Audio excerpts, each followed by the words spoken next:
is Cecil B. Moneygetter, host of Money Talks, a new financial news upload that is laser focused on digital finance, cryptocurrencies, robotics, electric vehicles, stocks, the cannabis industry, and much, much more. Tune in and join us every Monday, Wednesday, and Friday at 7 p.m. Eastern on our Information Meets Execution YouTube channel as we bring you financial news uploads, one trending topic at a time. And don't forget to stay listening, because money talks. Good morning. It is July 2nd, and this is your daily 7 p.m. upload for Money Talks. So we're just going to hop right into our fintech news. We have Apple boosts A18 chip orders in anticipation for high demand of iPhone 16. Apple is said to have upped its order of next-generation chips from TSMC to between 90 million and 100 million units, following heightened demand expectations for its iPhone 16 series. Last year's initial chip order volume for the iPhone 15 series launch is believed to have been in the region of 80 to 90 million units, suggesting it's anticipating higher demand for its 2024 devices in the region of 10 million units, according to Taiwanese outlet. The arrival of Apple Intelligence in iOS 18 is expected to boost initial sales of the devices. One of the reasons it is that Apple Intelligence requires at least an iPhone 15 Pro to run, which means owners of last year's iPhone 15 and iPhone 15 Plus will miss out on Apple's new AI feature unless they upgrade to an iPhone 15 Pro or Plump for one of the iPhone 16 models. Last year, the iPhone 15 and the iPhone 15 Plus were equipped with the A16 Bionic chip, the same chip that was in the iPhone 14 Pro models, whereas the iPhone 15 Pro and iPhone 15 Pro Max featured an A17 Pro chip manufactured using TSMC's second generation 3nm process, also known as N3E. N3E is less expensive and has improved yield compared to the previous generations of N3B, according to TSMC. This year, all four models in the iPhone 16 lineup are expected to use A18 branded chips manufactured using the N3E process. Despite switching to N3E, the A18 chip in the iPhone 16 and iPhone 16 Plus is likely to adopt the A17 Pro design that was used in iPhone 15 Pro models. Meanwhile, the iPhone 15 Pro and iPhone 16 Pro Max will likely use a chip branded as the A18 Pro, which could feature an upgraded neural engine with more cores, enabling improved AI machine learning the performance. The standard iPhone 16 models could also be upgraded with 8GB of RAM, up from 6GB in the iPhone 15 models.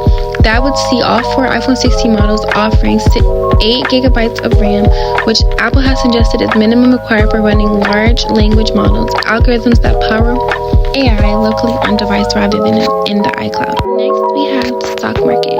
The Dow Jones future falls ahead of Powell's speech.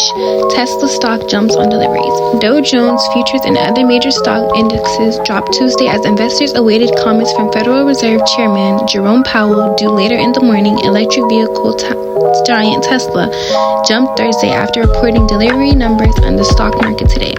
Prior to the opening bell, futures on the Dow Jones Industrial average were 0.3% versus fair value. Futures on S&P 500 lost 0.4%, while tech-focused 100 moved down 0.6 in pre-market trades. Early Tuesday, the 10-year Treasury yield tickled down lower to 4.45. Oil prices extended their recent gains, with Texas Intermediate futures trading around $84 a barrel. Among U.S. exchange-traded funds, the Invesco QQQ Trust QQQ dropped 0.5 as the SPDR and S&P 500 fell down 0.4% before the opening. Tesla stock rallied more than 3% on the market today. In pre-market trading on Monday, Tesla surged more than 6%, closing at the highest levels since late January and cracking the 200 level. Last up, we have cannabis news. Pesticide scandal shakes confidence in California cannabis market. California cannabis brands, retailers, and testing labs are scrambling to regain the confidence of consumers in the wake of the pesticide scandal that has poisoned goodwill in the state's regulated industry. Some retailers, such as Long Beach-based Catalyst Cannabis Co., are running their own independent lab tests to sniff out potentially contaminated products and identify their source. Meanwhile, the Department of Cannabis Control, the state's chief marijuana regulator, is facing criticism from nearly every segment of the industry after a report by the Los Angeles Times and Weed Week that highlighted the presence of pesticides in several regulated products. Some products tested well beyond thresholds set by the U.S. Environmental Protection Agency for a single exposure, underscoring potential safety hazards for consumers and presenting a significant challenge to retailers and other license holders. ENDS, with 28 locations, is utilizing several state licensed labs to test about 20 stock keeping units from 8 or 9 marijuana brands it carries.